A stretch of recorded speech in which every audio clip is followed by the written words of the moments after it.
परेशान करके रख दिया इस लड़के ने। समझ में नहीं आता करूं तो क्या करूं। भाभी आप ऐसा क्यों नहीं करती? ब्रिजेश की शादी करवा दीजिए। शादी के बाद ना हर लड़का सुधर जाता है, क्योंकि उसके ऊपर जिम्मेदारी जो आ जाती है। अरे कौन लड़की शादी करना चाहेगी ऐसे बेरोजगार लड़के से? वैसे भी शादी ही हो जाए यही सही है। हमारा सर दर्द तो खत्म हो, फिर तो वही समझे जिसका ये दामाद बनेगा। और कर भी क्या सकते हैं, बेटी का पति है तो पालेगा ही। वैसे बोले तो भाभी मेरी नजर में एक लड़की है, बहुत ही सुंदर और मेहनती।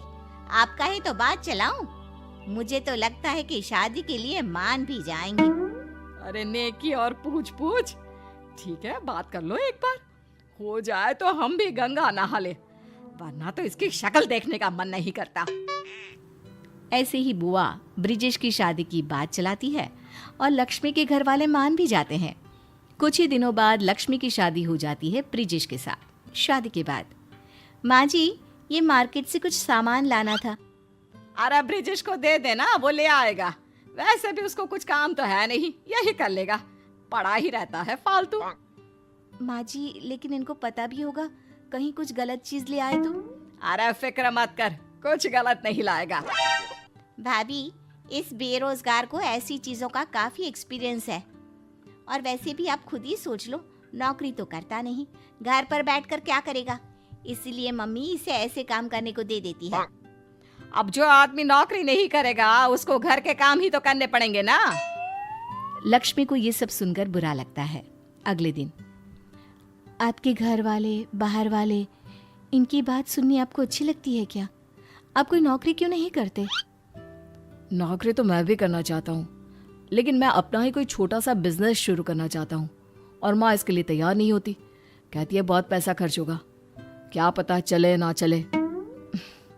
आप लोगों ने तो कोशिश करने से पहले ही हार मान ली। अगर आपको अपना ही कोई बिजनेस शुरू करना है तो मैं आपकी मदद करूंगी।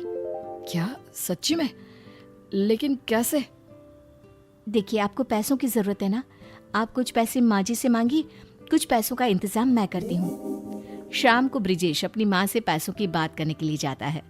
ब्रिजेश की माँ पड़ोस की औरतों से बात कर रही होती है। माँ आपसे कुछ बात करनी थी। हाँ तो बोल ना, यहाँ कौन सा कोई पराया बैठा है, सब अपने ही तो है, बोल क्या बात है। बोलिए ना, आप चुप क्यों खड़े हैं? अब माँ मैंने अपना एक बिजनेस शुरू करने का सोचा है, लेकिन क्या? माँ जी उसके लिए थोड़े पैसे लगेंगे, अगर आपके पास है तो। मेरे पास नहीं है कोई पैसे वैसे। लगता है इसका अभी तक बिजनेस का भूत उतरा नहीं। तुम्हारे ऊपर पैसे लगाने से अच्छा है कि मैं पैसों को आग लगा दूं। अरे नौकरी कर जाकर। लगता है ब्रिजेश ने काम करने का मन बना लिया है। मैं तो कहती हूँ जो बोल रहा है करने दो, कहीं बाद में मन बदल गया तो। अरे कुछ नहीं, ये बस पैसे खर्च करवाएगा। बिजनेस करना इसके बस की बात नहीं, उसके लिए दिमाग चाहिए। बोल तो तुम सही रही हो, बिजनेस करना हर किसी के बस की बात नहीं। और वैसे भी कौन जाने बिजनेस चले भी या नहीं। अरे कैसे बीवी है जो पति को नौकरी के लिए भी नहीं बोल सकती। बहू तो अंदर जा और बाकी का काम कर। रात को, तुमने देखा ना, तभी माँ से मैं इस बारे में कोई बात नहीं करता था। तुमने देखा उन्होंने कैसे एकदम से मना कर दिया। उन्होंने इसके बारे में एक बार सोचा तक नहीं, बस सबके सामने मेरा अपमान कर दिया। माँ जी को ऐसे बिना सोचे मना नहीं करना चाहिए था, लेकिन उनके मना कर देने से कुछ नहीं होता। तो क्या करेंगे लक्ष्मी? मुझे तो कुछ समझ में नहीं आ रहा। बिना पैसे लगाए हम कोई भी बिजनेस शुरू नहीं कर सकते।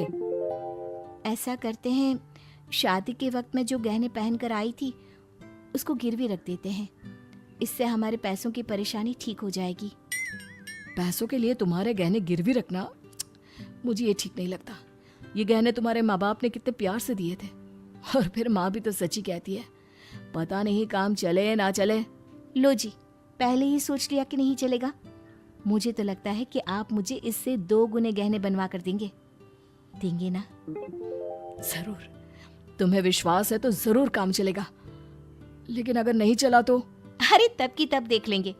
अब ये करते हैं कि काम के लिए तैयारी शुरू कर देते हैं। कुछ महीनों बाद ब्रिजेश का कंप्यूटर कोचिंग सेंटर बनकर तैयार हो जाता है। तुम दोनों ने इसमें पैसे लगाकर बना तो दिया, लेकिन ये चलेगा नहीं चलेगा इसका भी कुछ पता है। अगर ना चले तो रोना धोना मेरे सामने ना करना। बहू तू तो समझदार थी, ऐसा काम करेगी मैंने सोचा नहीं था। तेरे गहने पर मेरी नजर थी कि मेरी बेटी के काम आएंगे, लेकिन तू। अरे रहने देना माँ, पैसों से सिर्फ सामान आता है। अब भाई तुम अपने स्टूडेंट्स भी भाभी के पैसों से खरीद के लाना। पता नहीं खोटे सिक्के पर कोई भरोसा करेगा भी या नहीं। माँ जी और मेरी प्यारी ननद, जब हम दोनों मिलकर इतना कुछ कर सकते हैं तो मुझे ये भी यकीन है कि हमारा कोचिंग सेंटर भी अच्छे से चलेगा। और नहीं चला तो आप लोगों का तो वैसे भी कुछ नहीं जाएगा। हाँ माँ, मैं इस कोचिंग सेंटर को खूब अच्छे से चलाऊंगा। मैं लक्ष्मी की उम्मीदों पर खरा उतरने की पूरी कोशिश करूंगा। अरे देखते हैं लक्ष्मी सच में तेरी जिंदगी की लक्ष्मी है या सिर्फ नाम की। इतने में आस पड़ोस की कुछ औरतें आती हैं। बधाई हो ब्रिजेश की माँ, आपके बेटे ने कोचिंग सेंटर खोल दिया। इस सेंटर को देख मेरा बेटा भी यहाँ आने की जिद कर रहा है। कहता है मुझे भी कंप्यूटर सीखना है। अब कोचिंग यहाँ खुलने से मैं निश्चिंत हूँ, उसे कंप्यूटर सीखने कहीं दूर नहीं जाना होगा। अरे ये तो बहुत अच्छा है, खुलने से पहले ही बच्चे आना शुरू हो गए। छोटू से कहना अपने साथ अपने दोस्तों को भी ले आए। हाँ हाँ क्यों नहीं, उसने अपने दोस्तों को भी बता रखा है। तो आप छोटू को परसों से भेज देना, परसों से कोचिंग सेंटर खुल जाएगा। 1 महीने बाद। माँ देखो, मैं अपनी पहली कमाई से आपके लिए ये साड़ी लाया हूँ, और ये तुम्हारे लिए लक्ष्मी। और वो कहाँ है? इसका सामान मैं उसके कमरे में रख कर आता हूँ। माँ जी देखिए, आज ये कितने खुश लग रहे हैं। इतना खुश आज से पहले मैंने उन्हें कभी नहीं देखा। हाँ, नया नया शौक है। खुश क्या दिखेगा जब सारा दिन सोता रहता था।